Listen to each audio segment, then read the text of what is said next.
Some limits, as an example, that this woman that we're counseling decided that would be helpful for her was that she was going to mostly communicate by text message or telephone, email or telephone, because things were just that tense. And, that's a limit.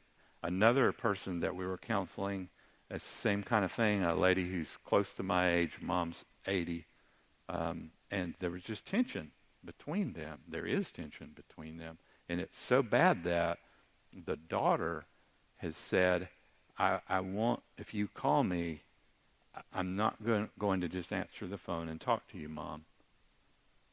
Because emotionally, I need to prepare my heart because I don't know what you're going to say and I don't know how I'm going to respond, and I don't want to respond to you in an ugly way or in a sinful way. And so if you will leave me a message and tell me what you want to talk about, I will call you back and we can talk. But I need time to prepare my own heart. That's setting some limits. Now, that might sound pretty extreme to you, but if I told you all the details of the story, it's pretty legit. That's a practical way of setting limits in that relationship that I think are fine. It's a help. You don't want to stay there. It's not so that that's the solution to their strained relationship. It's not. It's just a kind of a stopgap measure along the way toward renewing and improving that relationship. So these are some simple and I think practical examples of how you go about doing that. Develop specific protocols for particular scenarios in relationship. That might sound way overly technical. Here's all I'm saying is an example of a wife and a husband.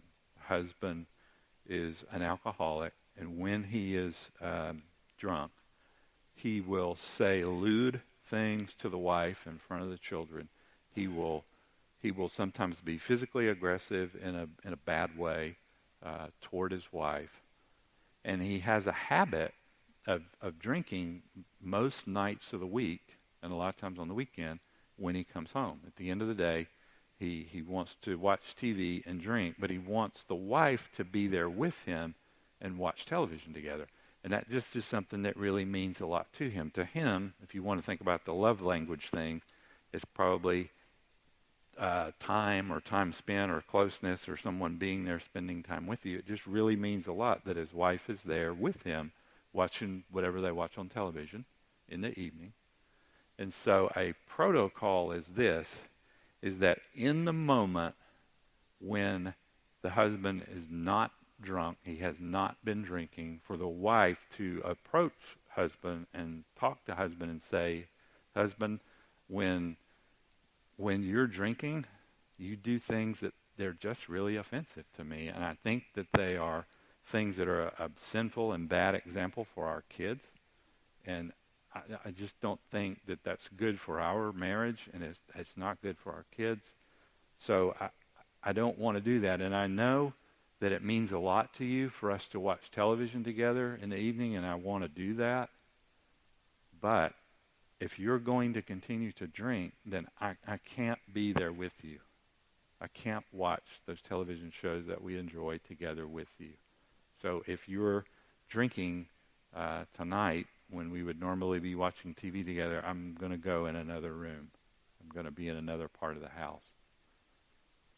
That's a protocol. It's in this situation, this is what you do. And this is a way to handle it, if I think, in a godly and a biblical way, and handling it by faith. It's not just ranting and raving and you got to stop your drinking, and if you don't start going to AA, I'm divorcing you and all that. That's not the way to do it. But there are protocol, and in that situation is something that means something to the person who is using the alcohol in a bad way. It's something that means something to the wife as well, and their relationship together, watching things, doing things they enjoy. But it can't go on. It can't go on if he's going to continue to use the alcohol in that part of their relationship. So that's an example that I think you could translate over into different situations with a person that you love, that you want to help rescue, that you want to continue to show love to, but that you see there are things going on that you just really don't want to be a party to that. You don't want to encourage that. You don't want to let that go as though nothing were happening. But I think one of the keys in this to remember is the time to talk about it is not in the midst of the heat of the battle. The time to talk about it is the next lunch, the next day at lunch on Saturday or whatever it is, some other time when there's not a war going on.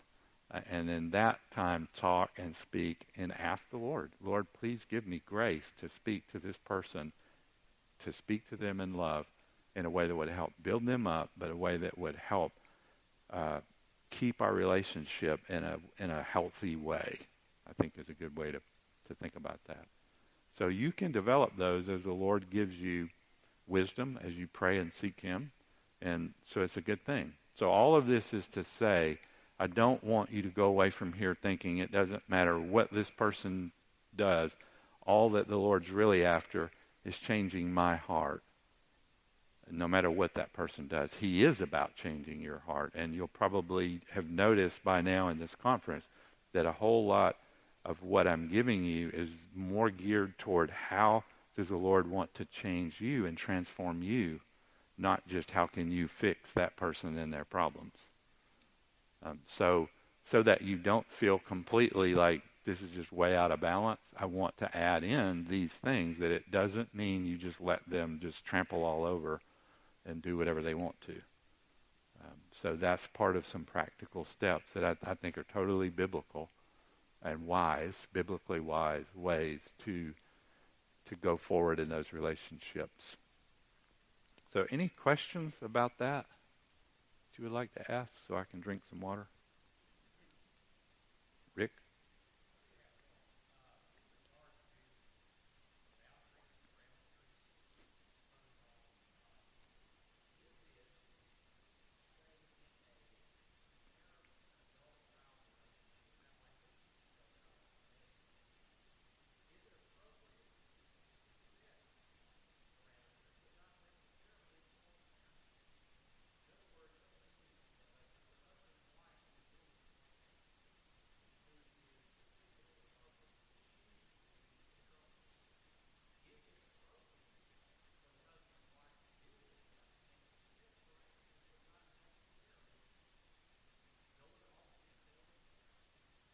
I didn't get the last part, to set parameters and not necessarily what? Oh. That's a good question. Lord, give us wisdom to know how to answer that. I think for it to work, I think you would need to probably communicate to the other person in general. There might be a case when you know or you feel pretty sure the other person is not going to respond to that and not going to be willing to participate in that way. And so maybe you just say, if this happens, we're going to do this and we're sticking with it. That might be appropriate, but I would think in general, in most cases, the way this would work out is in relationship. And that's kind of the call of Scripture, is even when it's messy, to wade on into that by faith and be willing to set some norms, to set some protocols maybe that you know the other person's probably not going to be that happy about. Does that kind of make sense, Rick? Yeah.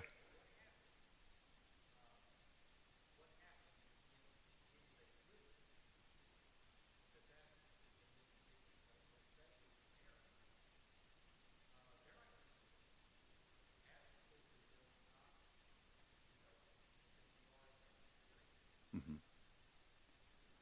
If you've already gone through these steps and they're not going to go along with that, that's right. That's the question. What do you do? Yeah, in that point, you at that point you have to take step 2, whatever step 1 was. Take the step 2 and say there will be consequences of that, and that kind of, in principle at least, is like if you think back to the illustration I gave you of the husband who was abusing alcohol and the wife, she did get up and go and leave the room. So there are consequences. So whatever that protocol that you set up with a parent or child or whoever it is, whoever that person in the relationship is, once that's set up, if they break that in principle, then you would follow through with a consequence. And that consequence would kind of be like the next logical step in the relationship. But I think in general, the scriptures call us to move toward, not to move away. But there are times when that's not just physically leaving the room is moving away. I think in that case, leaving the room is actually moving toward. Because in love, you're doing what you believe is going to lead that person to repentance, to having to seek the Lord for change in their own heart. And so whatever that next step is just a kind of outworking or consequence of their not being willing to be in relationship with you based on the biblical things that you've set up. Does that help some? There's one other hand over here, I think. Someone else raise their hand? Nope. Yep. I've not thought of that until I was watching you do that. Every time I've ever done this, I'm talking to premarital or marital counseling people, but it would really work for all of us, wouldn't it? In all of our relationships, is that in any one of these strained relationships, that if we move rather than just this direction toward each other and toward the Lord at the same time, the Lord will do his work in us, and the Lord will do his work in that person, and we will, all of us, eventually come to that place of maturity that the Lord's leading us to. Those are good observations. I think you're right. For me, and my concern in whichever relationship it is, I need to keep focus on what the Lord is wanting to do in me. Because I am not the only person in that person's life. I'm not the only believer on the planet. And it could be sometimes an issue of timing when it's like when Jesus said, I have many more things to tell you, but you're not able to bear it. So it's kind of a timing issue in waiting on the other person in their process and their progress in sanctification, being made like Christ. It may be a timing issue where I have to say, like Jesus said, I'll send another teacher. I wouldn't say I'll send another teacher. I'll say, Lord, I'm trusting you. You send another teacher into that person's life. And boy, have we seen the Lord do that in Lynn and I, in some of our relationships that are difficult, to be able to see the Lord send literally someone else into their life who spoke truth into their life, and they heard it, and they received it, and they were changed. So it doesn't have to be just me or you. It may be someone else. And Jesus said, you're not able to deal with this now, it's okay, I'll send another teacher.